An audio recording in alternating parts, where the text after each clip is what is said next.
Hello mga kol, welcome back na naman dito sa ating YouTube channel. For today's video mga kol, pakita natin yung ating DE17B 4x4 manual transmission RO6 engine VVT. So yung presyo nito is 315,000. So check natin mga kol kung ano yung package sa ating unit. So yan, makita natin Suzuki emblem. So bagong pintura, Ansal urethane paint yung pintura natin. Fully tinted po yung unit natin. So makita natin dito, clear po yung kanyang headlight. So H4 halogen. Titin din yung ating signal light. Then makita natin, napakaganda ng kulay. Then makita natin dito is stock or original na po yung ating rim. 12 inches yung ating steel rim. Then fully undercut yan mga kol. So yan, makita natin stock. Then dito is naka power mirror na po yan at saka retractable. Kompleto po siya sa rain visor. So yan po yung side view ng ating minivan. Makita natin. So dito makita natin coil spring yung unit natin. So harap is coil spring din. Tapos naka disc brake dito is naka brake drum. Yan. So dito makita natin yung ating likuran is wala po siyang accessories. Third light, yung tayong sticker ng channel natin, wiper. Then makita din natin dito yung ating Suzuki emblem. Then dito naglagay tayo ng plate holder para hindi mabend yung plaka natin. Tapos yung camera natin nandyan. Then ito is yung ating tail light. So yung tail light natin is signal light, reverse light, park light at saka yung ating brake light. So dito naman tayo sa likuran. Yan. So dito naman sa likuran mga kol, makita natin yung ating third set. So nagpalagay yung client natin ng third set, dalawa. So left and right. So at the same time pwede natin gawing storage box. Dito brand new na po yung matting natin dito. So yung ceiling natin is bago na din. So meron tayong ilaw dito. Yan. So check natin. You know, napakaganda. Tapos check natin dito sa sliding.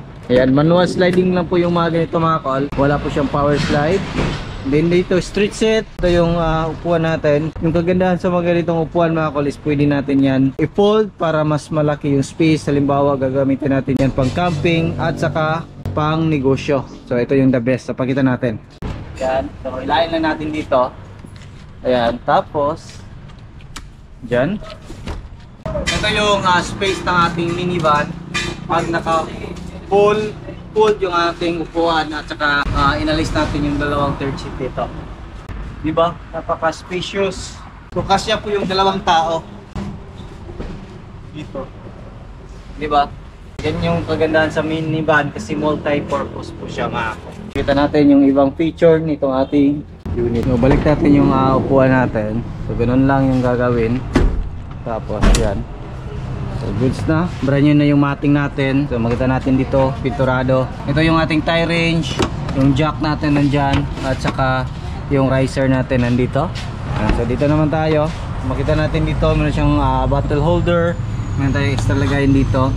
Then makita natin yung ating power window switch, auto fold ng ating side mirror, and retractable ng ating side mirror. So dito rin makita natin meron tayong cup holder, at saka dito sa gilid natin meron din dyan bottle holder. Yan. So turn on natin yung susi natin. Yan. So ito yung steering wheel natin. So stock, walang binago. Naka 7 inches touchscreen stereo with reverse camera, hazard switch, aircon switch. Yan. So aircon switch. Then 5-speed manual transmission, naka 4x4. Ito yung 4x4 switch natin. Yan. Nakita natin yung indicator ng 4x4 natin. Check natin. Hapakan natin yung clutch.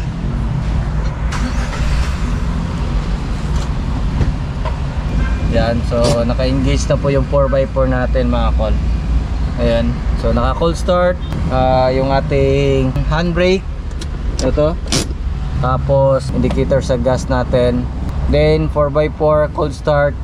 Ano pa yung mga iba natin? Pakita natin dito.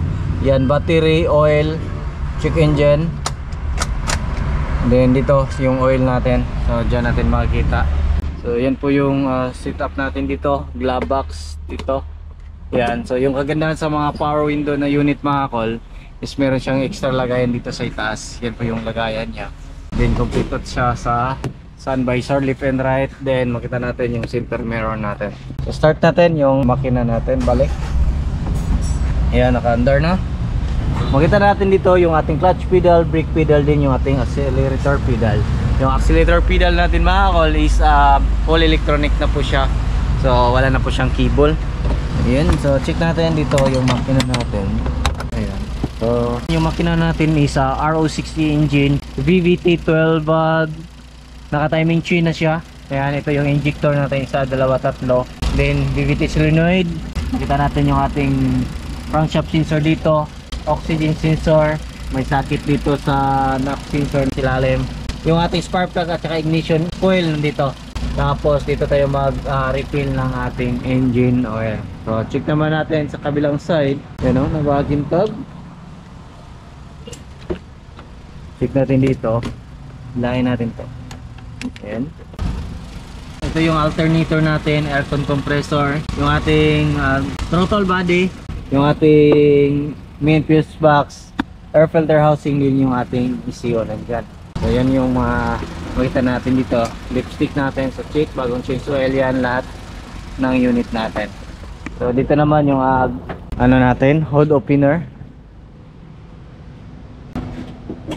Yan, so makita natin dito is coolant reservoir, windshield washer reservoir, din yung ating brake fluid reservoir.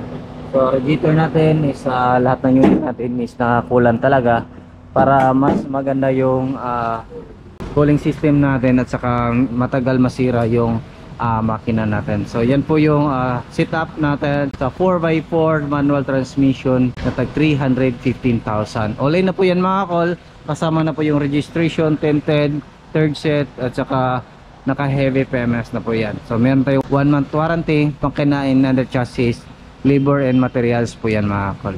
So sa ngayon is medyo matagal po yung made to order natin. Umabot po tayo ng mga 8 months. Medyo madami po tayong order ngayon. So salamat sa lahat ng laging sumuporta sa ating page at saka sa ating YouTube channel. So sa bago lang sa ating channel, don't forget to like, share and subscribe, din click na rin yung notification bell para updated kayo sa ating mga next video uploads. Kagito. Ingat po mga kol and bye bye. God bless po sa ating lahat.